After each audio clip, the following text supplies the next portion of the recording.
Welcome into No Punt Intended, presented by Club Fantasy. I'm your host, Joe Zollo, fresh off a backstage heater that I just gave Ryan right across the face. NFL draft quarterback prospects. It sounded a little overtly sexual the way I said that, but we're gonna roll with it. We're talking rookies now. Finally, we sit pretty much 1 month out from the NFL draft right now, and as we always do, quarterbacks, running backs, wide receivers, and the first time I'm ever excited about a tight end show because there's more than one guy to talk about, which is interesting. But we start with the quarterback class, which you could argue is the shittiest of the four position groups focused in fantasy football, headlined by two people, and then it kind of drops off there. But we have Eric Vanek with us on the show today. Let's get into it.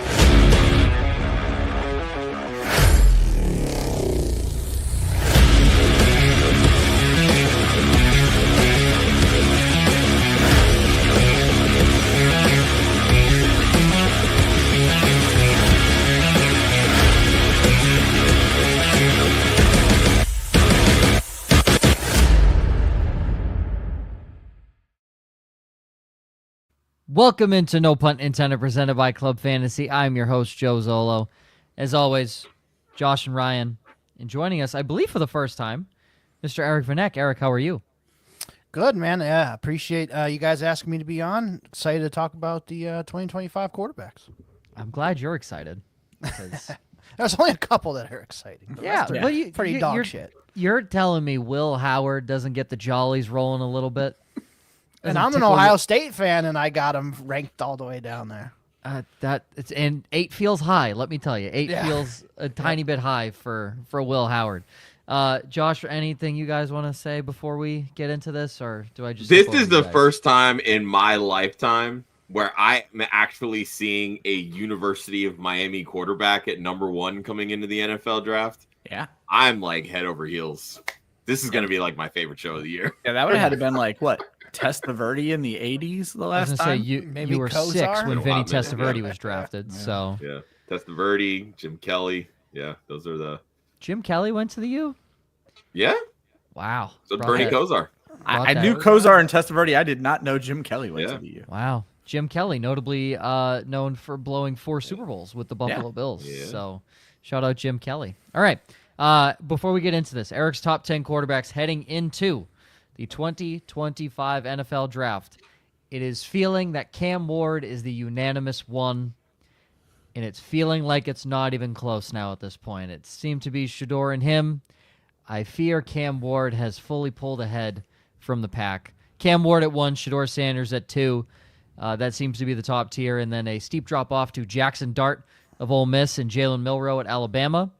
The running specialist himself, Riley Leonard, out of Notre Dame. We all know he won't be good. Kyle McCord out of Syracuse. Dylan Gabriel, Oregon. Will Howard. Okay, he's number 8. Tyler Shough, doesn't matter. He's not going to be in the NFL very soon. Louisville. And then Quinn, capital E-W, Ewers, number 10 for Texas. The only reason he's thrown in there is because somebody said, I don't know, a long fucking time ago that this guy was the next greatest quarterback prospect. And then he went to Texas. All right, so we could just move right past that. That's my analysis, and Eric nodded, so very clearly the analysis was correct. Yeah. So before we get into the rookies, Eric, start with you. There are a lot of teams that need a quarterback. I would say over half the league, probably more, could use a quarterback at this point in time. Who is best set up to actually get the most out of a quarterback that they draft? Well, I do like what the Titans have done on their offensive line. I'm more of a get that offensive line built up first so you can have a quarterback step in and not get absolutely killed and punished and become the next Tim Couch or Deshaun Kaiser and never play again, basically, after that. Insert Browns quarterback. Yes, insert Charlie Fry. Brady Quinn. I can keep going on and on. But Deshaun Watson. Yeah, well, he just naturally sucked. But there we go. I like the Titans of how they've built their offensive line up here over free agency the last couple of years, last couple of first round picks that they've had. J.C. Latham's going to be kicking out to right tackle, his natural position, so I think that's a big upgrade. I like what the Titans have built there. Now their offensive weapons, they need some help there. Obviously, it's just Ridley, Chigakonkwo at tight end. Got a couple decent running backs, but after that for receivers, it's completely bare. So they need to get a couple guys. Cleveland, I personally am as a Browns fan, I don't want the Browns to take a quarterback. I don't think they're ready. I think their offensive line is going to be in shambles probably starting this year. They got 2 old guards. The left tackle, nobody's even signed in free agency. That's how bad he was, and Jedrick Wills. Batonio's older, and he's still going to be good, but honestly, if we're going to just rebuild, you might as well have just traded him for something. Yeah. A lot of these guys, on the Browns offensive line, I just don't think they're past their prime. So if we're going to get, if they're going to compete this year, they're going to need a veteran quarterback. I would love to sign Joe Flacco back. So if they could get Flacco back in there instead of a rookie quarterback, I think they would do fine. So I'm not going with Cleveland on that question. The Giants, they're kind of in the similar boat as the Titans. They do have a little bit better weapons. I think the Titans' offensive line might be a little bit better. But yeah, if I had to pick, I think the Titans are set up pretty good. They still need a few pieces, but I think the Titans. Josh, Ryan.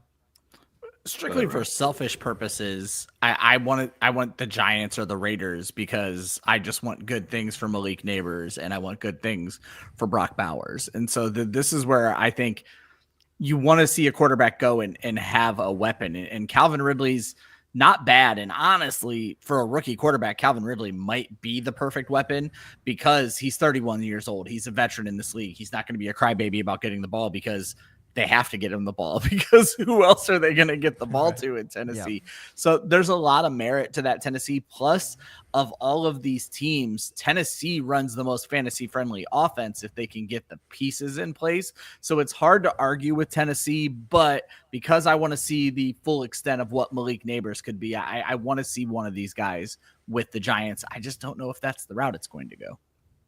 Josh. I think Pittsburgh is a really interesting spot for a rookie, right? Like we know Arthur Smith wants to run the football. Anytime you can run the ball well, it's going to take a lot of pressure off of a rookie quarterback. But I mean, like their offensive line, like they've made some moves over the past couple of years, like getting Broderick Jones. They signed Isaac Samalu from the Eagles a couple of years ago. Troy Fontenot last year's draft. Like they have some pieces there. So I think another year that group kind of gelling, they're likely going to draft a running back. And this is obviously the class that you want to draft a running back from. And you just brought in DK Metcalf. Yes, we know George Pickens is a head case. We know DK can be a head case, but they've got the passing weapons and Pat Freiermuth over the middle of the field. Maybe one of these guys that we're not thinking of at the top of the draft that ends up falling into that kind of a situation might end up being the better option at quarterback from this class. Titans, it's not even close. They have a run game. There's that. They have a run game.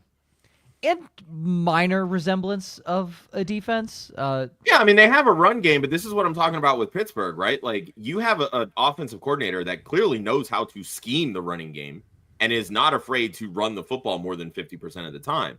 The Titans, they're going to throw the football close to 60% of the time. And that's kind of dangerous with a young quarterback, regardless of how good your running game is.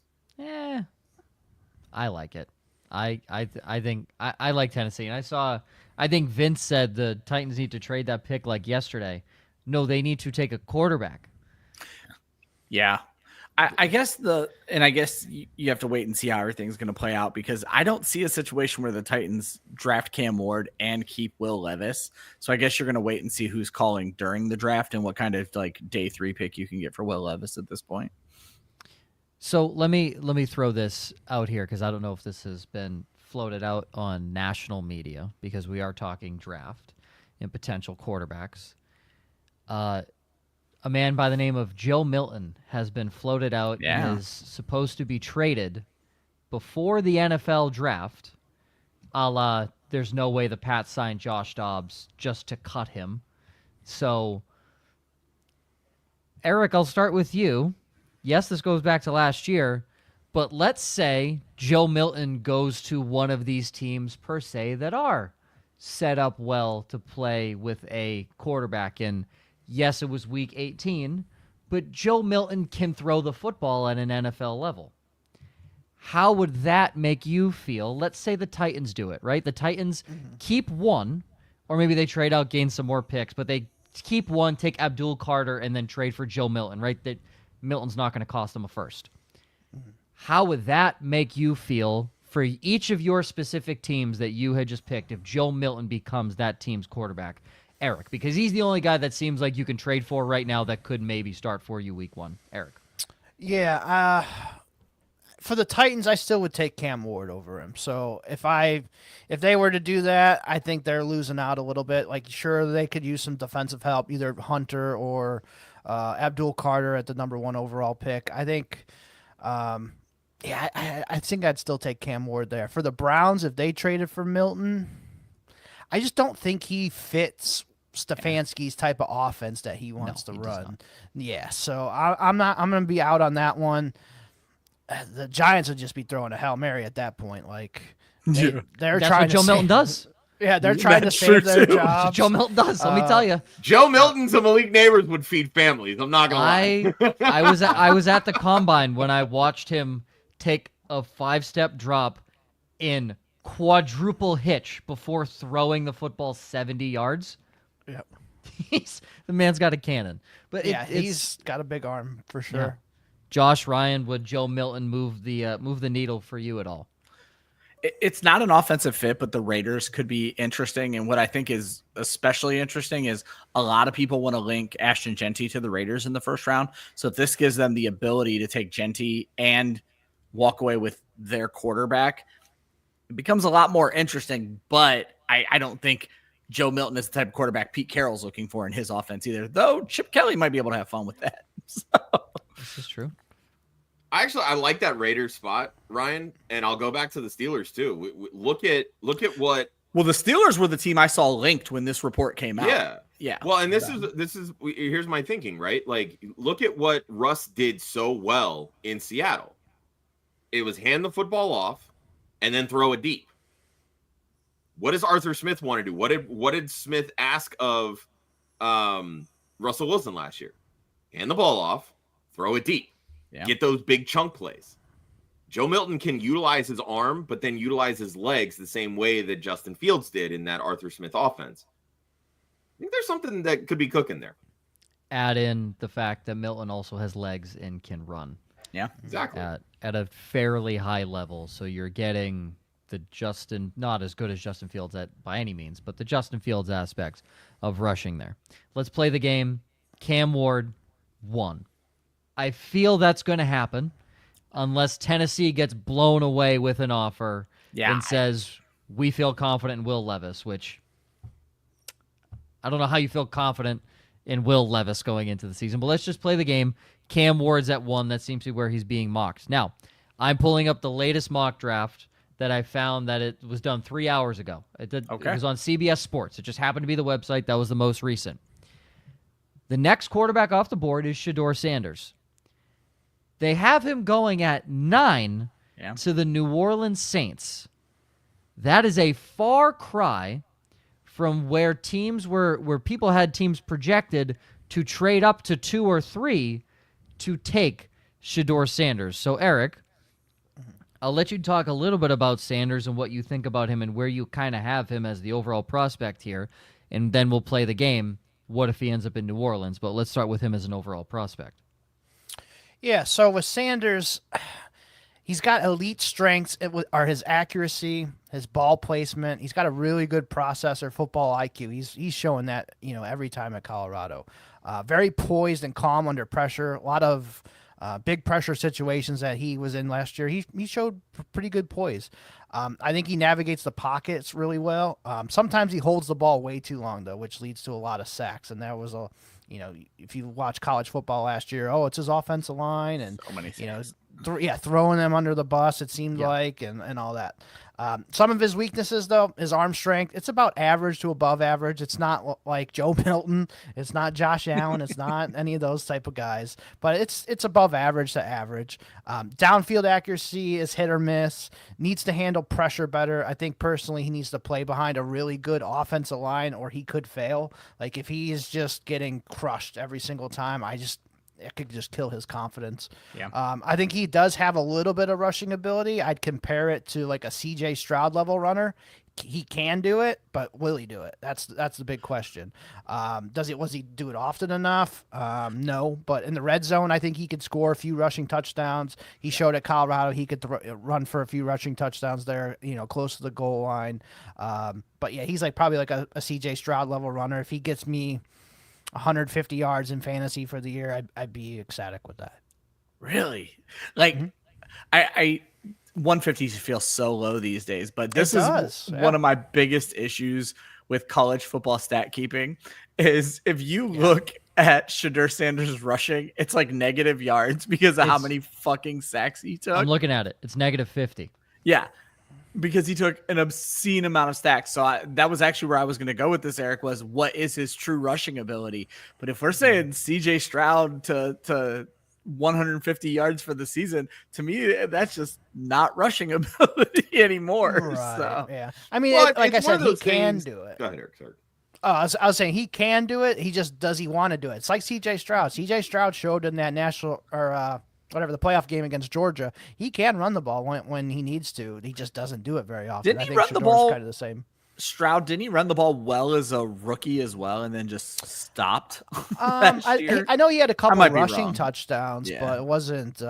He wasn't running for 400. No, you're right. Yeah, he had the 3 rushing touchdowns and just inflated the numbers a little bit. Yep, you're absolutely right. So moving into the third quarterback on Eric's list, Jaxson Dart. I've heard a lot of rumors about a Pittsburgh draft pick there. This current mock does not have him going there. They have Jahdae Barron out of Texas going to Pittsburgh. Ryan, I know you're very familiar with Jahdae Barron and his work as the cornerback for the Texas Longhorns. I absolutely. This is a safety. It's listed here. It says cornerback. You could have said any non-offensive position, and I'd be like, yeah, he's one of the best I've seen. Damn right. They have, in a mock trade with the Los Angeles Rams, the New York Giants moving into the first round to take Jaxson Dart. The New York Jets? New York Giants. Moving back. Basically trading up from the second into the back end of the first. Gotcha. Correct. They Okay. have the Giants taking Armand Membu, the offensive tackle out of Missouri at 3, and then trading back into the first round obviously to take Jaxson Dart at pick 26, and that would be the last quarterback in this mock in the third round, or excuse me, in the first round. So only 3. Only 3 in the first round. And I'll ask this of you, Eric.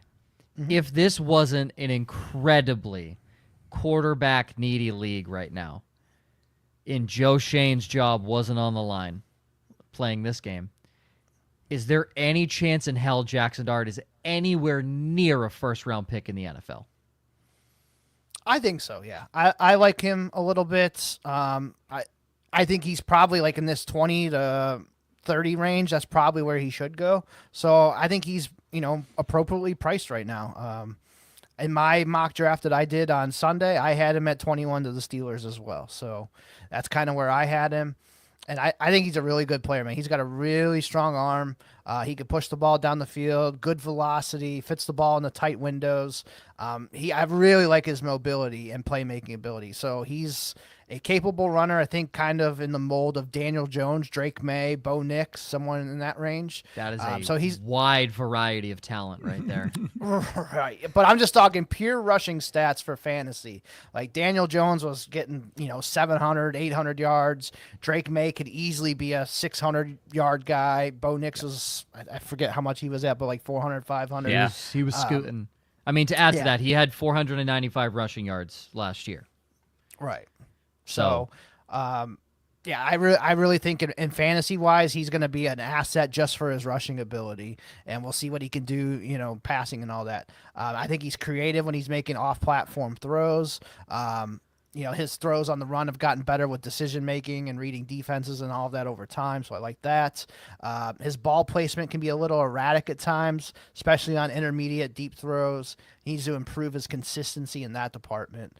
Sometimes bails on the pocket too early to rely on his legs to make a play. Mechanics get sloppy under pressure. And with NFL level quarterback coaching, which you're going to hear me say a lot about these guys, should hopefully get his footwork on track and a lot better. He played a ton under shotgun RPO type offense at Ole Miss. He's never played under center in college. So that, I don't think that worries me too much. But I feel like we say that about certain guys. I feel like we hear that about certain guys almost every season at this point, that it's just in college, they're just not taking a lot of under center. Well, throwback to Jared Goff on Hard Knocks. He literally couldn't take a snap under center. So, yeah, this is definitely nothing new from that. Well, I mean, this goes back to what I was talking about kind of pre-show. Is just like the way that the NIL has shaped college football is that a lot of these quarterbacks that are coming out, they just don't get the level of coaching that, quarterbacks used to get. Right? Like it's just run this offense and that's it. Like we're not preparing you for the next level. We're preparing you to win because there's so much money in college football right now. Yeah. So there's so many shotgun snaps, which not the worst thing because a lot of NFL teams are running strictly shotgun nowadays too. So It's not the end of the world. A lot of RPO style offense is migrating into the NFL. So it really just kind of depends on the type of team that ultimately ends up drafting Jaxson Dart. But like when I kind of watch him, I see like early career, like Matthew Stafford in a lot of ways, like where he kind of like goes up and down in like, there's some games where he looks like an all pro. And then other games where he looks like Daniel Jones, where he's lost and has no freaking idea how to play the quarterback position. Right. So, but the one thing I love is like when you watch some of this tape, like you watch some of the games where he's playing against those big time SEC teams, he shows up and shows out. And I think like, and there's been a lot of rumors and buzz about how the Rams might make a play to go get Jaxson Dart. Again, you pair him with somebody like Matthew Stafford, almost seems like a match made in heaven right there, because that's that level of mentality where I'm going to go out and I'm going to play this game and you're going to get the best version of me, to me fits so well with what Sean McVay wants to do with the football. It's funny because Redward says sometimes he's balls. So that pretty much epitomizes your statement. He's got a gunslinger mentality. Yeah, he really does. And whether he's accurate or not, he's gonna chuck that thing, and we're all gonna say a prayer as fans before that ball comes out of his hands. So now, what's interesting though is his last 2 years, he only threw 11 picks after throwing 11 picks as a sophomore. So, like, he may have that gunslinger mentality, but he tends to get the ball where it's supposed to go. Yeah, he only had 6 interceptions last season. So, a touchdown to interception ratio of 5.4 to 1, which pretty damn good. Yeah. if you were to ask me. So that's pretty damn good. And of all of these, now we have to go further down the list to find what I feel is like the next true, maybe prototypical quarterback. Jalen Milroe, Riley Leonard, maybe Kyle McCord, Dylan Gabriel, Will Howard. Those guys I would not say are your traditional step back in the pocket, maybe move around a little bit, throw the football type quarterbacks, especially Jalen Milroe, who is just Mr. Athletic at this point. There was a point in time, it was week 4, week 5 of the college football season. That guy rips Georgia to shreds, absolutely balls out, skyrockets to number 1 for the Heisman Trophy. Skyrockets to number 1. Everyone's like, this is his race to lose. And let me tell you, he lost it really fucking quick. He lost it really fucking quick. So, Eric, how do we feel on Jalen Milroe? I have my feelings, but how do we feel on Jalen Milroe? Is this guy, can he be something, or is he literally just an athlete at the quarterback position with no true way to hone in those skills? Yeah, right now I think he is just an athlete playing the position. I don't think he's ever really had the proper quarterback coaching that he needs to have. Like his footwork, mechanics, all that stuff needs a lot of work. And I think he's going to need to be a guy who sits for a year, probably 2 years, to be honest with you, before you get something. But this ball of clay that you have, like he has stuff you can't teach other guys. So he has elite athleticism. I think it was a 4.37 at his pro day. He ran in the 40, which is crazy. If he is an NFL starter, he is going to be right up there. And I'm not saying he's going to be a top 5 dynasty quarterback, but as far as rushing yards goes, think of Lamar Jackson, Jaden Daniels, Jalen Hurts, Josh Allen. He is an elite NFL level rushing quarterback, could have 1,000 yards rushing easily. So super. Are we just saying he's Justin Fields 2.0 then? Like we're not going to get any throwing out of him? Well, I think it's going to have to develop a little bit. This thing, is it going to be Justin Fields where he actually like Justin Fields makes throws and you're like, oh, damn, he's a good quarterback. And then he makes throws and you're like, oh, damn, he's a bad quarterback. Or is it going to be Anthony Richardson where he just never makes a good throw but can run? Yeah, I think it's probably closer to probably Anthony Richardson than it is to Fields. I think Fields, like at Ohio State, he was fine throwing the ball. I don't know what the hell has happened to him, but he had a 70% completion percentage at Ohio State his last year. Right. Joe, we talked about but look at the weapons that he had at Ohio State. Like the weapon, the offensive line. I mean, had 4 first-round picks at wide receiver. Like, what are we talking about here? Joe, you diagnosed Justin Fields from the day you watched him. Day one. It's that long release. It's never going to work in the NFL. Plain and simple. The average. So for those new, the average release time in the NFL is 0.33 seconds. For reference, Tom Brady sat at 0.3, so he was just above the average. I think the quickest clocked ever was like 0.2. I don't know who that was, but it's an insane clock point. Yeah. Justin Fields' time to throw, when they clocked him, was 0.9 seconds. So 3 times the average. And the NFL rule is if you can't get the ball out in 3 seconds, start moving because you're going to get sacked. And one of those seconds for him is cocking up and throwing it. So essentially, Justin Fields needs to make a decision and throw the football within 2 seconds for him to, whereas most other guys, it's 2.5 or can push that 3, right? But Fields doesn't have that. We're talking like that Tom Brady arm strength, the Mahomes arm strength, where he can maybe take that hit and still gun it in there. Yeah. He has good arm strength, but he can't take that hit and gun it. So he has to get rid of it so fucking fast, and he can't do that. And he doesn't have the processing to find these guys quick. And when it's a one-hit read, the dude can't throw a 5-yard out. So that doesn't help him either. Eric, I feel like you kind of answered this already, but one of the questions that I had for these quarterbacks when I was kind of doing my study is I felt like the greater fantasy community, who a lot of people have come to distrust since like the Kenny Pickett, Malik Willis draft for quarterback analysis, the greater fantasy community has it down to about 3 tiers right now. It's Cam Ward ahead of everybody. Shedeur is in his own tier. And then they've kind of been lumping Dart and Milroe together and viewing them as mildly interchangeable. If I don't want to put words in your mouth, I feel like you would put them in 4 separate tiers, or maybe even put Dart with Shedeur. Is that kind of how you would take away this class? Yeah, I think I would put Dart with Shedeur, and then after that, you probably got Milroe, and maybe I have Riley Leonard there just for his rushing ability too. And then after that, it's just 6, 7, 8 guys that are probably all the same after that. Yeah, interesting. It's just. I feel like in fantasy, we get very caught up on rushing ability, Malik Willis. And I don't want to see us fall into that same trap with Milroe. But I mean, we did it with Fields, but Fields kind of worked because he went to a team that just let him rush for 1,000 yards. So it seems specifically with Jalen Milroe, landing spot is going to be very, very important. But it also sounds like he could be the type of project. Be important too. I mean, if he ends up being like a 3rd or 4th round pick, it's not going to reason to force him, right? Yep. Yeah. But this is why everybody started to migrate Anthony Richardson to the front of that quarterback class a couple of years ago, was because he ended up as the 4th overall pick, and we know what he was capable of with his legs, right?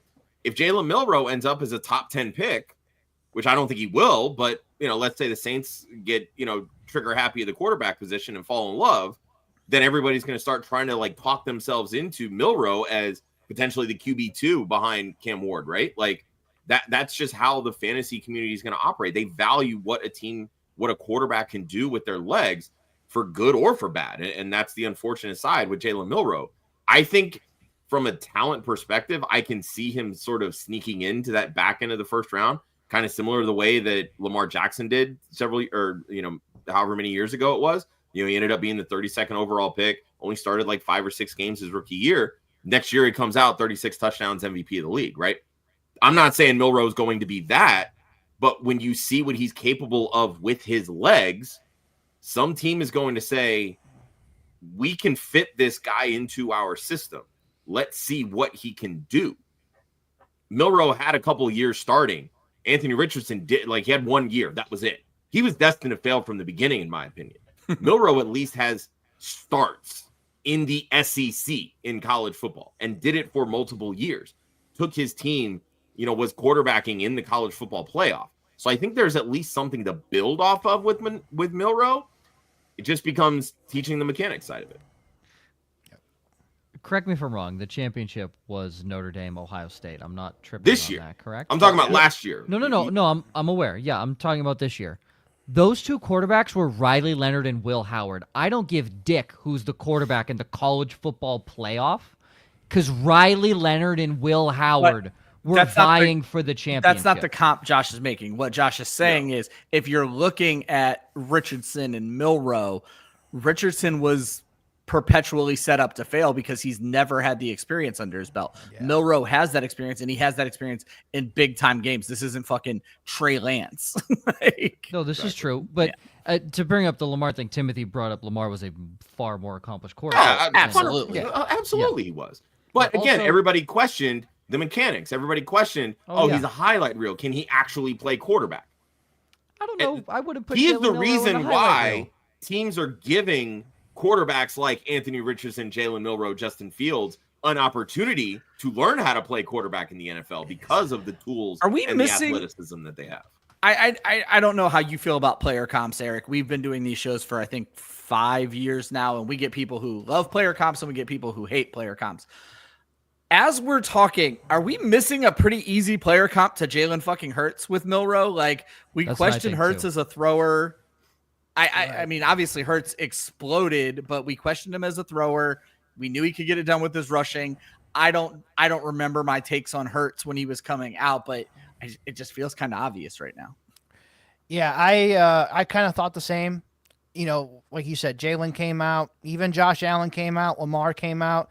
Their throwing was questioned, like their accuracy especially. Lamar and Josh Allen have improved leaps and bounds from where they came into the league. So that's why I think NFL level coaching, Jalen, same thing too, NFL level coaching to get Milroe's mechanics, his footwork on sync where he needs to be. I think he has a chance to be one of these types of players if he has these leaps and bounds improvement like these other guys did. Does it happen for every quarterback? No. We talked about Anthony Richardson. Anthony Richardson hasn't improved at all. It seems like he's kind of gone downwards. So it is a projection, but for fantasy, kind of where you're going to take Jalen Milroe, you're probably going to spend your second round rookie pick on him. So you're not spending your first. So Eric, hold on, Joe. I want to, because he led perfectly into this. What draft capital do you need to see from Jalen Milroe for him to be your late first round pick in Superflex? Late first round, he would have to be a first round pick. For sure. I think he's more of a second round pick. As long as he goes in the second round, I'm happy. Some of these other guys, I know they're probably not going to go in the second round. I think there's maybe one other second round quarterback that's going to go. After that, it's probably they're all going to be third. Interesting. To the end of the draft. That makes a lot of sense. And I wrote in my notes, I want to see him go first or second round for Milroe because I'm the guy who I'm always looking to trade back into the back end of the first round or early into the second round to grab the quarterback that people are let falling. And so that's just kind of where it stands for me. For reference, for you guys, Jalen Milroe's NFL comparison. I forgot. These are my favorite things. I was going to say, this is Joe's favorite part of the season. Oh, I love it. Jalen Milroe's NFL comparison, according to NFL.com and Lance Zierlein. For all you old heads out there, Cordell Stewart, one of the OG rushing quarterbacks in NFL history. Football Guy's draft guide did not do him any favors. Malik Willis. That's who I had was Malik Willis too. Yeah. That is also on another site that is not NFL.com. It is Malik Willis. So, well, and also, we'll throw the other ones out there that we've talked about. Cam Ward does not have a comparison. He is in a class of his own, according to Lance Zierlein. I mean, I'll offer mine. I give like a high end and a low end. Like for Cam Ward, I think on a low end, a lot of similar characteristics to Ryan Tannehill. Okay. And I think from a high end perspective, the way that he's able to improvise, the way that, he throws from all different arm angles, like Patrick Mahomes screams with me. Like I see a lot of Mahomes. Football in put him as Baker Mayfield. Oh, I don't see that at all. And I've seen every Miami Hurricanes game this season. Yeah. Well, let me tell you, Cam Ward has no comparison. Shedeur has no comparison. But one guy that does. Shedeur are you kidding me? Teddy Bridgewater to a T. Yeah. Football guy says Tony Romo, which I think is also apt. So. Well, Lance doesn't have one, Josh, okay? You know who Lance does have one for? Jaxson Dart. Gardner Minshew. Oh, my God, my new favorite player. Does he have a mustache? Let me look at this kid's picture. Jaxson Dart. Jaxson Dart is the whitest kid from Utah. I was just gonna say he's far too white for my taste. Yeah. No, the whitest kid from Utah. I will throw this in here. This question. He's not actually from Utah, is he? He is from Utah. Yes. Oh, never mind. Yeah. Zach Wilson has ruined that for me completely, so I will not be. Well, no, he went to Mississippi State. I don't care where he went. So I mean. So you're saying he won't be afraid of the first black person he sees on stage, like correct? Zach Wilson was. Correct. Yeah. Zach Wilson. Look, could you imagine Zach Wilson as the Ole Miss quarterback with DK think about that and every AJ day Brown? When all the guys were dapping each other up on stage, and Zach Wilson looked absolutely terrified. Now Wilson he's in Miami with all those Latinos. That's that doesn't get any better for him. No. Zach Wilson walking around. He's going to be swimming in Miami. That's true. I do have to say, this is very funny. We have our football team now here in Fishers, our indoor football team. Obviously, we know football predominantly black guys play in the league, and all of them come in, dap me up, the guy hug, boom, coaches all do that. The kicker, knuckles or a handshake. He's white, and then the two quarterbacks, handshake. Keegan from Texas, so he gives me a little dap up, but it is nowhere near what it is with the other guys. So it's so funny. So Zach Wilson epitomizes. It's the old Obama skit where he's so going good. down the line.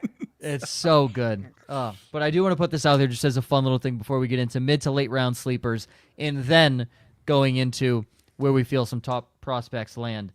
Just because my brother and I both hate him, let's play Mac Jones coming out of college here, Eric. Because it weirdly could be, where would Mac Jones fall in this draft class? I believe he was 5th in his own draft class. I'd have to imagine he would fall higher here, and we're obviously taking Alabama senior year Mac Jones. Yeah, I think I would probably have him above Dart, so he'd probably be 3 for me. I think is where I would. Not higher than Shedeur. No, I think I like Shedeur a little bit better, just on his elite strengths of accuracy, ball placement, processing, all that stuff.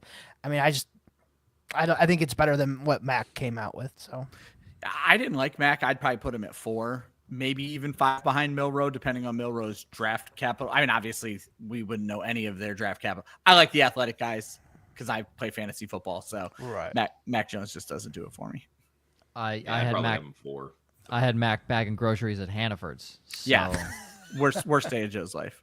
I'm not going to say that I'm always right, but I'm pretty fucking right about a lot of these guys. You were not happy when the Patriots took Drake May, and that seems to be going okay. Yeah. Okay, first off. He was less unhappy than he was with Mac Jones, though. So. Correct. I said at least there's a guy with arm strength. So that's... When you have... Yeah, but you were cursing the fact that Drake May was a UNC quarterback and comparing him to Mitchell Trubisky because 100%. You only helmet scout. Yeah. Question: how did C.J. Stroud do in his second season? Look how many sacks that offensive line gave up. Yeah, that offensive line was pooping. And look how injury prone the wide receiver core was last year. Question: How did C.J. Stroud do in his second year as an NFL quarterback? That's all I'm saying. Now, I hope the best for Drake May. I want him to be the greatest quarterback of all time, right up there with Tom Brady. But I'm just saying there is a history with North Carolina quarterbacks. I love what he has. There's just a history there, and I don't like it. Speaking of history with quarterbacks, Eric, your first mid to late round sleeper comes from the greatest D1 AA FCS college. I mean, literally ever. Like, it's honestly not even debatable. North Dakota State University is the best FCS school, football school in hit. They run that conference. Cam Miller out of North Dakota State is your first guy you have as a mid to late round sleeper. Why do you like him? Man, when I watched Cam Miller, I watched his highlight tape, and, man, I was really impressed. Like, his accuracy, ball placement, that's one of the big things I always look for. You know, is this guy accurate? Is his ball placement on time? And he was, like, really, really good. That North Dakota State team, I believe Trey Lance's brother is a wide receiver there, and he was actually pretty good. So he was, I heard his name all over the tape when I was watching, but, man, I just really like Cam Miller's just ball placement. He does have some mobility too, so he can run the ball. Did have some injuries in college, so hopefully that, you know, doesn't affect him. The one thing that kind of pissed me off, though, is he didn't even get invited to the combine, and you had some of these other, like, Wow. Graham Mertz got invited to the fucking combine. I'm like, and Cam Miller can't get one? Like, so that made me pause, like, okay, maybe Trey Lance has ruined it for everybody. Well, just maybe my evaluation was like, okay, maybe I'm seeing something that the others aren't. But, man, when I watch it, I think he's really good. So Combine invites are all about how good your agent is and what you played for. I mean, that's truthfully what it is. You get some terrible people that get invited to the combine that you're just like, how? And they go undrafted all the time. So yeah. So he was one of my first ones that I liked. Do you want me to keep going with my other ones? Yeah, go for it. Okay. Next one up, Curtis Rourke from Indiana. So this guy, I didn't even know this until like a month ago. He played the entire season on a torn ACL last year. He did for Indiana, and they went to the playoffs. So he had the surgery already. He's going to miss his entire rookie season in the NFL. So he's probably going to be round 6, 7, maybe undrafted pick. But, man, when I watched him, he reminds me a lot of Kirk Cousins. Like, he just sits back there, slings it. He obviously didn't show a lot of mobility last year because he's playing on a fucking torn ACL. So I think he can run a little bit, but not like a ton or anything like that. But, man, when I watched him last year or this past season, he's just accurate, on time, just reminded me a lot of Kirk Cousins, just his motion, throwing the ball and stuff. So I kind of likened him to Kirk Cousins. And then your last guy you have here, also note, because I want to bring this up, Curtis Rourke from Ontario, Canada. I bring this up because Taylor Elgersma from Canada is a mid to late round sleeper for you. Yep. Who the hell is Taylor Elgersma? Enlighten the crowd. Another guy that I had no idea about until the combine, and he got invited to the combine, or not combine, Senior Bowl. And I was like, who the hell is this guy? Like, he showed up. He's a bigger guy. He's like 6'5", 6'6". He's 6'6", 227. Yeah, so I watched, I tried to find some YouTube highlight videos of him playing. There was one highlight video that was like 5 or 6 games of him throwing. So watching, because he plays football in college in Canada, so it's the motion, running to the line and everything like a normal CFL game, and you're like, this is crazy watching it. But when I watched him, he's got a fucking cannon for an arm. That's his one trait that I really liked. He reminds me of old school Browns fans, Derek Anderson. Hell yeah. Same kind of guy. Brock Osweiler, another big guy that had a big arm. Yeah. I mean, just like he's probably a 7th round pick to late day guy, but of all those like quarterbacks at the back end, like he actually showed me like if he figures it out, man, he could be something because he's got that big cannon of an arm. At least he has something that's elite in his traits, So that's why I put him on there. For the Laurier Golden Hawks. Yep. Found his college stats. Taylor Elgersma, 4,200 yards passing, 35 touchdowns to 11 interceptions, 74% completion percentage, added 245 and 7 touchdowns on the ground. Mm-hmm. That's pretty good. Yeah, not bad. I don't know where the Laurier Golden Hawks play in particular, but that's pretty good. A lot of different provinces in Canada. Yeah. I can't keep up with them either. Yeah, that's it's interesting. And that man is massive at 6'6". I was gonna say, speaking of tall quarterbacks, I noticed you have Tyler, what is it, Shough, however you pronounce his last name, from Louisville. I've been like, he's 6'5", 225. Like, I'm going through and kind of watching like a little bit of his tape. He just kind of looks like a Temu version of Justin Herbert in a way, but he never played more than 7 games once in 7 years in college. Like, he's on the Van Wilder track here. But I've heard some noise that like he's like slowly creeping up draft boards. What do you kind of see with Shough, or like Shough? Yay, nay, like it's Tyler Shough. Yep. Shough. Okay. Josh, it's not going to matter. He's going to be out of the NFL. Anyway. Yeah, I know. But like, seriously, I've got people in my ear like, oh, he could be creeping up like second round, maybe like late first. Somebody could trade up for him. I'm just like, this feels wild to me. Yeah, like, I don't blows. see that at all. He's a 24-year-old quarterback. Right. So it's funny you mentioned Justin Herbert. Did you know he was Justin Herbert's backup at Oregon? That's how long he's been in college. Oh my God. Seriously? There you go. Yeah, so Justin he's Herbert had Oregon he's in, like, had 2000. I told you, the Van Wilder of 2025 quarterback prospect. Yeah, really using those he COVID years to is- his advantage. Yeah, he's going to be 25 coming out. So And turning 26 this season. Brandon Yeah. Whedon, baby. Yeah, Oh, essentially, don't yeah. remember I that mean, one. everybody knocked Bo Nix because of that, but like Bo Nix actually had like good college stats. Like, I don't see Right. that with this kid. So if you listen to Todd McShay, he's the one that's been hyping up Tyler Shough to everybody, Okay. and talking about how Genius. he's talked to NFL teams, and they're saying late first, early second, Tyler Shough should be going. When I watched it, I didn't see it. I don't see anything that I mean, I see some good stuff, don't get me wrong, but I don't see anything special that stood out to me. And I've learned that these 25-year-olds, 26-year-olds that come out, like, none of them ever seem to work out, like, for me, for whenever I've seen it. So I've kind of stayed away. That's why I have him at 9. But NFL teams, are telling Todd McShay, like, he's like maybe the 4th quarterback off the board in round 2. So We just know Todd McShay's on the take from Shoug's agent. Let's be real here. No, hold on. Well, hold on. That good. raises a question here. Playing off of that, 6 quarterbacks went in the first round last year, and not just the first round, in the first 12 picks. From what it is right now, granted, we have not seen J.J. McCarthy play, and we have only seen a small sample size of Michael Penix. None of them are bad. Some of them are all-pro caliber, Jaden Daniels. Yeah.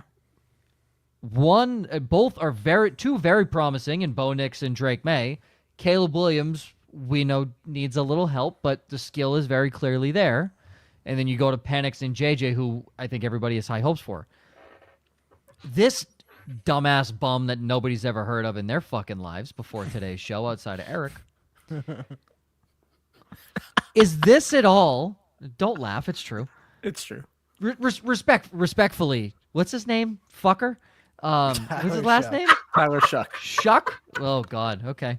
All right. Clam Boy. That's what we'll call him. Clam Boy.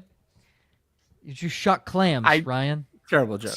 That's a horrible joke, but we're going to roll with it. Shuck corn. Listen, that's a better joke than his NFL career will be. So, does the 6 quarterbacks going last year, and finally, after, I believe, 4 years of just shit dog, holy wow, these quarterbacks suck in the first round classes of quarterbacks, is the 6 that looked great last year, is that in any way persuading? Because if Clam Boy goes in the back end of the first round, Jalen Milroe should be the 5th pick off the board, because that's insanity. I have not seen Milroe mocked once in the first round. If dumb white boy from Chandler, Arizona is going to go at 31 to the fucking whoever goes there, that's insane, right? It's utterly insane, and that has to be from some bias coming over from last year. There's just no way it's not. Anybody disagree? Anybody have thoughts on Clam Boy? I have 0 thoughts on Tyler Shough. I don't think it's an influence of last year because what you typically see when you have these teams trading up into the back end is they fell in love with a guy at the process. So it's not look at all the greatness that came out of the draft last year. Let's try to follow suit. It's we interviewed this kid. We want a chance at the 5th-year option. What's it going to cost us to get back into the back end of this first round? So I wouldn't, just to answer your actual question, I would say last year is not going to influence if this kid somehow goes in the first round. If this kid goes in the first round, his agent deserves every fucking dime. Yeah, he does. And it's because he interviewed incredibly well with one team. So let me, I have two websites here, the 33rd team and NFLDraftBuzz.com. Would you like to know Clamboy's NFL comparisons before we move into the actual good quarterbacks of this draft? Well, it's going to be someone tall. So is it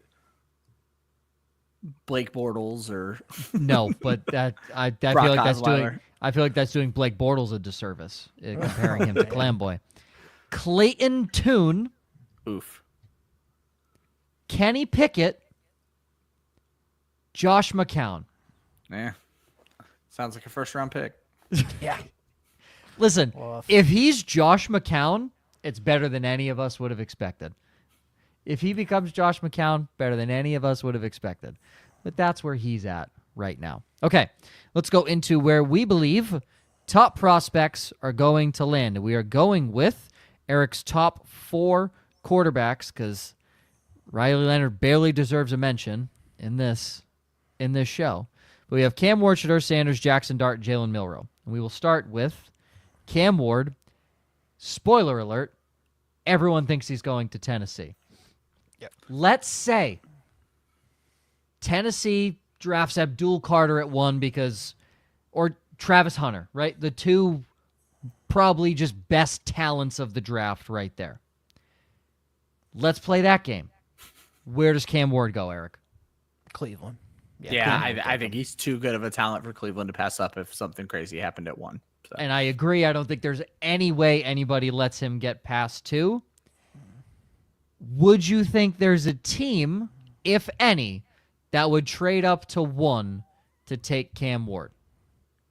Anybody? Giants for sure. If not for what the Giants, I would have so agreed to that. If not for what they've done in the last week, you don't sign 2 veteran quarterbacks and trade up to 1. It just doesn't make a ton of sense. So, agree with that. Right. Josh, do you think anybody? Yeah, I'm kind of with that with the Giants. Like, they should. I feel like I don't. Russell Wilson is not a long-term plan. Jameis is not a long-term plan. Like, you need to set yourself up for the future. The problem is the moves to get Jameis, the moves to get Russ. They're desperation moves for Dable and Shane to keep their jobs. So even if they do ultimately spend a 3rd overall pick on a quarterback, you're basically doing it for the next regime, which ultimately looks bad anyway, because that new regime is going to come in and be like, well, that's not the quarterback that I would take. There's better options in the 2026 draft or whatever, right? So I know Schefter came out Wednesday saying, just because Russ was signed and Winston was signed, that's going to keep the Giants out of the QB picture in that 3rd overall pick. I think really all those signings do is just say that they're not trading up. If one of them falls in their lap at 3, sure, they'll be in play. But I don't think they're going to make that move up and give up draft capital to do that. But I think really, to me, the biggest team that makes the most sense to trade up, you're looking at either the Raiders, the Jets, or a dark horse would be the Saints. I think those would be kind of the teams that would obviously need long-term situations. And I think the only way that the Raiders really make that move is if they don't sign Geno Smith to some multi-year extension before the draft, because moving up to get a quarterback if the price is right or having one fall in your lap at 6 means you don't have to pay that $40+ million contract sooner. I also wonder if there's some ego with Pete Carroll that they found Russell Wilson. And so, why would they trade up sort of thing? Yeah, 100%. I also think Pete Carroll loves Geno Smith, so I think he's going to. Yeah, exactly. Yeah. I mean, they gave up a 3rd-round pick to get him, so yeah. Right. Mm-hmm. All right. Shedeur Sanders. spoiler, everybody has a different answer. Eric, we'll start with you. New York Giants. Yeah, I still think he's going to end up with the Giants. I think they have, even with signing Jameis and Russell Wilson, I think they can sit Shedeur for a year, or just let him compete with these guys and let the best man win. I think the Giants guys, the GM, the coach, they're on the hot seat. Like, they got to win this year. So let these three guys battle it out. Whoever the best one is of this competition, the best one's going to start. So they're all on 1-year deals, Jameis and Russ, I believe. So, it's, if it doesn't work out, they're gone at the end of the year anyway. So I think they need to, get somebody for their future. Sanders already, has a friendship there with Neighbors. He was in New York doing all kinds of stuff with Neighbors. So I think, there's rumors too of Shedeur, like he didn't pay attention in meetings or didn't really give a shit or whatever it was. Like, I think he already probably knows where he's going to go. And then we haven't mentioned it, but there was that crazy rumor today about the Browns maybe trading for Dak Prescott, and with the second pick overall be involved. No way there's the money wouldn't make sense. So that's why I was like, I'm taking that with a grain of salt. Collect every bad quarterback contract possible. They'd be signing us as their offensive line at that point, because they just wouldn't have the money. Yeah. So, Shedeur to the Giants, I think that still happens, so that's where I'm going to go. Okay. And speaking of the Browns, Josh, you have Shedeur going to Cleveland. Yeah, I just think that the Browns are going to be dumb enough to be like, we're only a quarterback away. Like, this team is bad. Like, they need so much help. And it's kind of the way that I feel about the Titans, too. Like, yes, I think that Cam Ward has separated himself as the top quarterback option. And I think that there's enough on that offense to where, if you put a good quarterback, that they can do something. But this team is bad. Like, there's a reason they ended up with the number 1 overall pick. They have so many holes. How you fix that is you trade out of this pick. You get so much draft capital, and then you use cap space to fill holes, draft picks to get premium pieces in place. That's how you build a team. Look at how the Texans did it. That's how you build a team. And to me, that's what the Titans should be doing. That's what the Browns should strongly be considering doing, or just taking the best player available if nobody wants to trade up to get one of these quarterbacks. But I think the Browns are just that stupid because they let their owner run their fucking team. Yeah. And I think that's ultimately what's going to happen. And at least they know that Shedeur Sanders isn't afraid to get hit behind a shitty offensive line. So there's that. Yeah. I mean, I think if you look at what the Patriots did this offseason, like, they drafted Drake May last year, let him play. It wasn't the greatest because the offensive line was still shitty, but here we are. They signed a couple offensive linemen. Their defense is a lot better. Well, I mean, did they Morgan Moses? I mean, they signed them. Whether or not they signed good ones or decent ones. Do you want me to run through who we signed? Because let me tell you, they're not offensive linemen. They're bodies. Yeah. I mean, Morgan Moses has been okay. Like, he's not like He's 35. He's 35. I get it. Yeah. Well past his prime. That's why I think they should be, looking at one of the offensive linemen there in the draft. But also, you can't Alligator pass Arms up Campbell. You can't pass up Travis Hunter either. So no, you can. You can pass up Travis Hunter. Their defense is a lot improved. They're working on getting the offensive line. They signed him Stephon Diggs. If they draft Travis Hunter, like I think they're going to, play Travis Hunter at receiver, and you probably have one of the best receiving duos there in Diggs and Hunter going into next year. Plus the tight ends that they re-signed, Hunter, Henry, Hooper were pretty decent. I think the Patriots are they showed that you could draft a quarterback first and then build around him with all that cap space they had. Yeah, I'm glad Eric has. Browns aren't going to have that cap space though, Nick. No, the Browns are. I agree. That's why I'm saying sign Joe Flacco and then get this cap. You need a low priced option. Like, that's why, like, all off season I was like beating the drum that the Falcons should release Kirk Cousins, and then Cousins 100%. Goes and plays with the Browns on a veteran minimum the same way that Russ did with Pittsburgh. But ultimately Atlanta said, we're fine paying $30+ million to a backup quarterback. So Cousins came out today and said he's waiting till after the draft to waive his no trade clause. So which makes sense. I saw that. Yeah. I'm just happy Eric has way more confidence in the Patriots than I do. So That's good. It's usually outsiders that do have more Yeah. confidence in teams. Yeah, but be real. someone want to tell me why people are comparing the move to get Stephon Diggs as the move to get Randy Moss? Can we leave Yeah, them no, out of the same fucking no, sentence, God, no. please? Yeah. No. A Everyone's- guy coming off of ACL. No Diggs was thanks. the only halfway Randy decent Moss, wide receiver left, and you had Yeah. to overpay him. That was the only way you were going to get him there. It's almost like the move that the Texans made to get Stephon Diggs. That's a good comparison. I have heard so many Randy Moss comparisons to Stephon Diggs Terrible. over the comp. last 24 hours, Terrible. and I want to drive my car into the ocean. How are they? That's a long drive for you because there's not I much know. option around you. I know. So I spend You should do it 15 Great hours Lake. thinking about it, getting angrier and angrier, and then I or the drive it into the Mississippi. Chesapeake Bay. Like, wow. They're not even in the same Hall of Fame. Diggs is in. Oh, so fucking angry. Ryan, you have the most fun answer, but it's not going to happen because Dion will make Shedeur a starter on day one, which Pete Carroll will not allow to happen. Yeah, I only went with Vegas. it because I'm trying to read the tea leaves here. Browns insiders are coming out today, so linking the Browns to Abdul Carter. So you then kind of have the first two picks. I'm going with, I don't think the Giants' plan is to go with 3 quarterbacks. I'm not saying what Eric said is wrong. So I was just like, you're hearing character issues from Shedeur. I don't agree with it. Let me be very clear, but it's the shit you're hearing, and what team doesn't give a shit about that? The Las The Vegas Raiders. Yeah, so Well, more specifically, Pete Carroll doesn't care about that either. yeah. And Pete honestly, Carroll loves a head case. a hyper Exactly. accurate quarterback who isn't going to be forced to take a lot of risks. Obviously, they need to get a running back there with him. You have Brock Bowers, you have Jacoby Myers. It's not a terrible fit at all. And it's the limelight that Dion would have killed for if Las Vegas had a team when he was in the NFL. So, Well, and then there's the Sanders and Brady link too. Like, yeah. Yeah. you know, they've trained together and mentor and all that kind of stuff. So I love chaos, and I think Shedeur will need to go to a spot where he can start day one. San Francisco. Reset the rookie quarterback contract. see, that's the thing. I don't think, like, if Shedeur ends up sliding, I don't think he slides past the Jets at 7.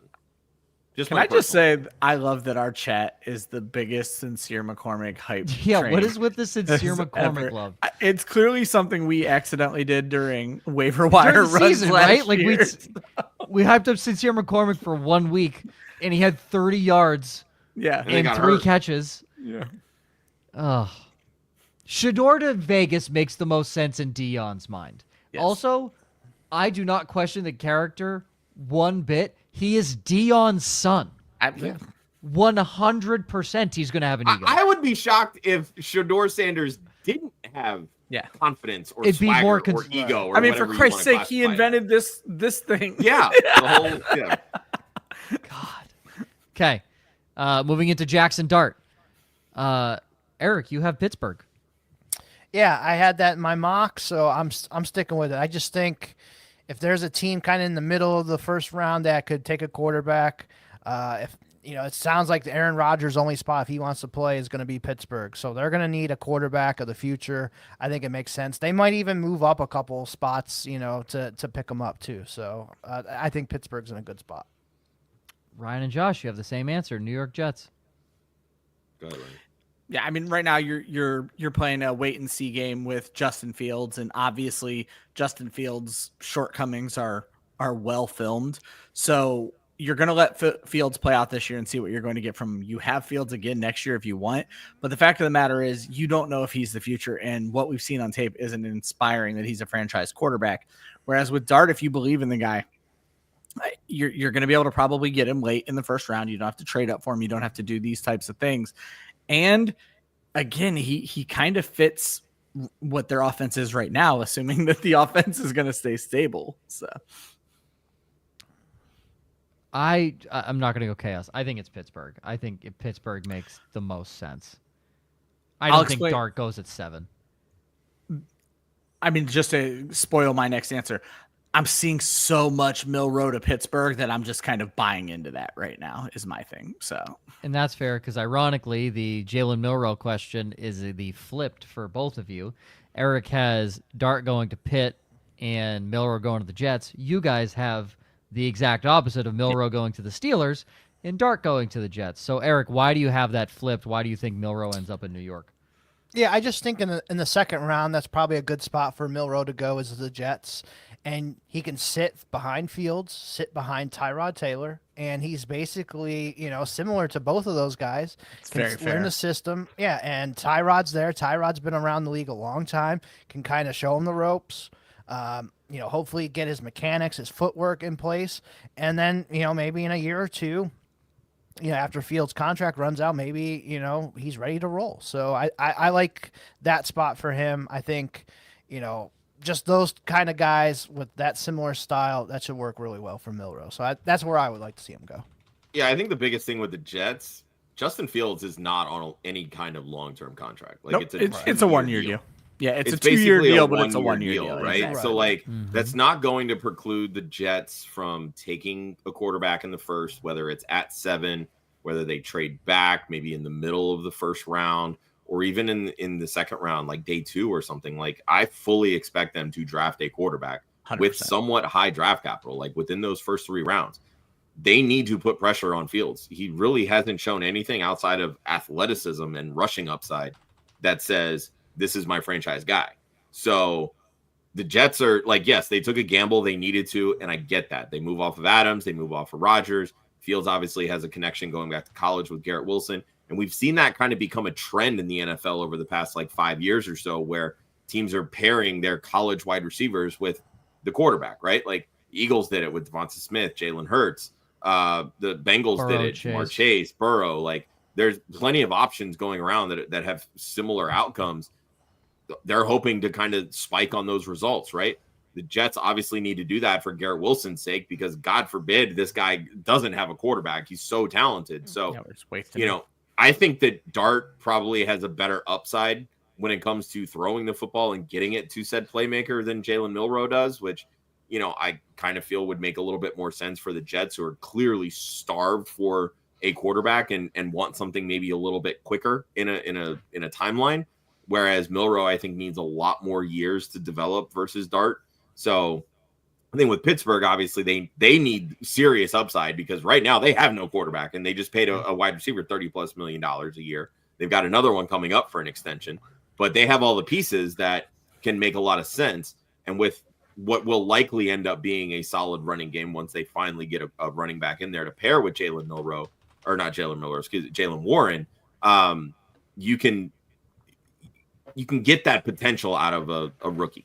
And I think that's where kind of Milroe can get eased into a system the same way that Jalen Hurts did with Philly.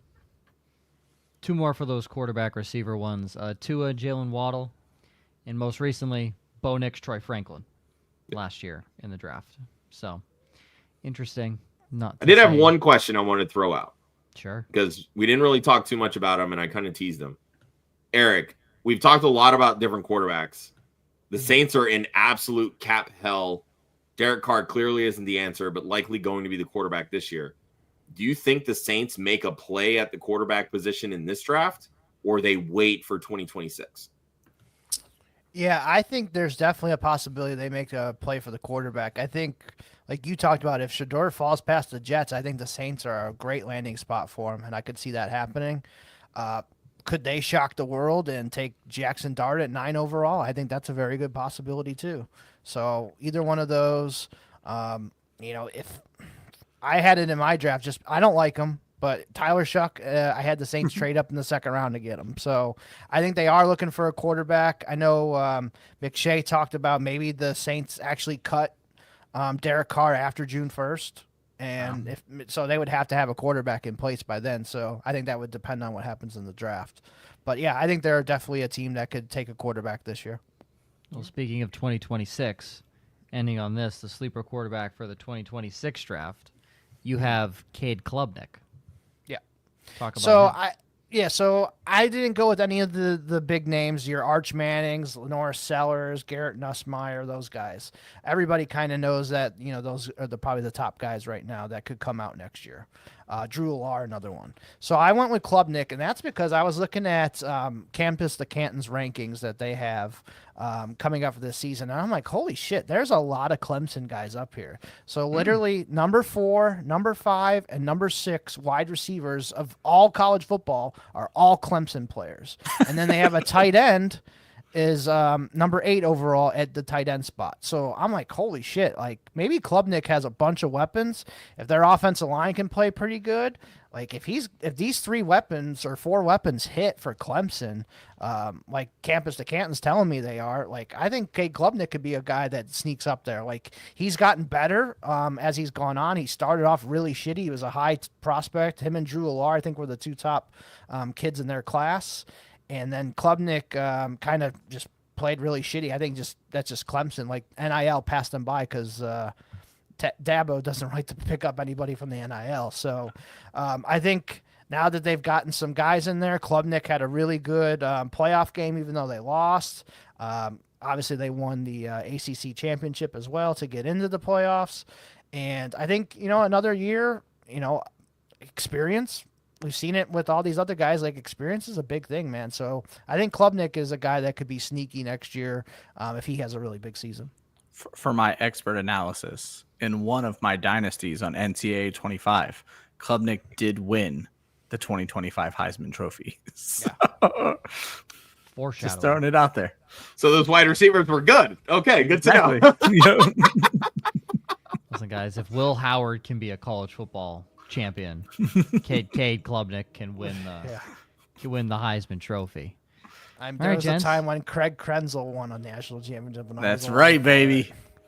The best timeline. If Trent Dilfer can win a Super Bowl, and mechanical engineer Craig Krenzel can win a national championship.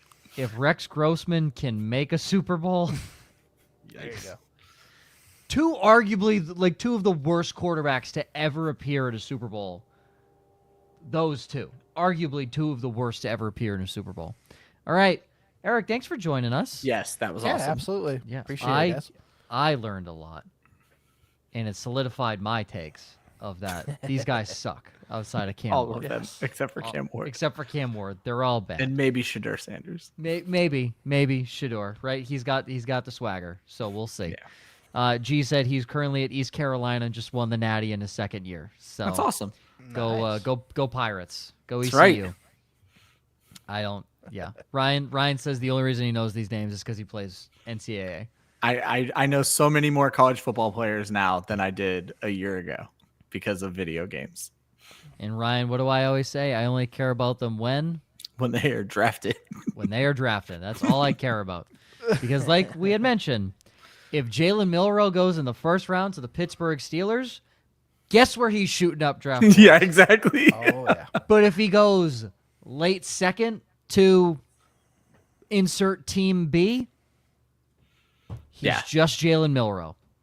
So I don't care about Jalen Milroe. He's just Malik Willis. He's just Malik Willis, right? Malik Willis was the 101 in Superflexes and quickly became the 407 once he was drafted in the 3rd round to the Tennessee Titans. So that's exactly what happened there. Eric, thank you for joining us. Thank you so much, Ryan. Eric. That was awesome. This was fantastic. Love to join. We turned one really good and one potentially good quarterback and a bunch of shit into 75 minutes of content, and I had a great time. The chat very clearly had a great time. I say chat was popping tonight. Most of it about Sincere McCormick. Yeah. So. Yeah. So Joe asked that question earlier in the show. Take that trade immediately. You're getting thirds for. Dynasty trade, just throwing this for everybody, took over a team with CMC and Mason, have 2 firsts this year, but that's it. Was offered 2 thirds in Carr for Mason and Brenton Strange. I assume this is not Superflex. If this is Superflex, accept that trade as quick as you can. If it's not Superflex, I get the hesitation, but I'd rather have the picks. So, yeah, I'm with you on that. I would accept it immediately. In this, I know Josh, you put that in there as well. In this deep of drafts, 3 thirds as well, not Superflex. So. And it's 3 thirds. Yeah, take that trade for sure. This draft is so deep. Yeah, Carr has no value in non-super. Yeah, you can cut Carr for your rookies you have incoming. But. Yeah, the 3/3 you're gonna have. There's deep tight ends, decently deep receivers, extremely deep running back class. Oh, So, okay. And he lost Carr in this deal, so he's not getting Carr now. It's just even fixed. better. Yeah. Even better. You don't have So- to worry about that salary. You Yes, don't have a exactly. roster clogger. Yeah, but that's perfect. All right. For Josh, Eric, Ryan, and myself, you can follow Club Fantasy on Facebook, Twitter, and Instagram at Club Fantasy FFL. The URL, clubfantasyffl.com. Next week, you already know, it's the running back position. Stars of Tomorrow series. John Laub, I believe, was on last year, correct? Yeah, he Wide was receivers our, last year. He did the wide receivers last year, doing the running backs this year. And this year, we're giving him the best class again, the running back class. John Laub from Yes. Player Profiler. Yes, Player Profiler, the CeeDee Lamb comp to Jerry Rice, which isn't seeming like a half bad comp at this current point in time. Maybe Jamar Chase should have had that comp as well, but not a bad comp from Player Profiler. So we'll have John Laub join the show next week. Always remember, defense wins championships, offense wins fantasy football. We will see you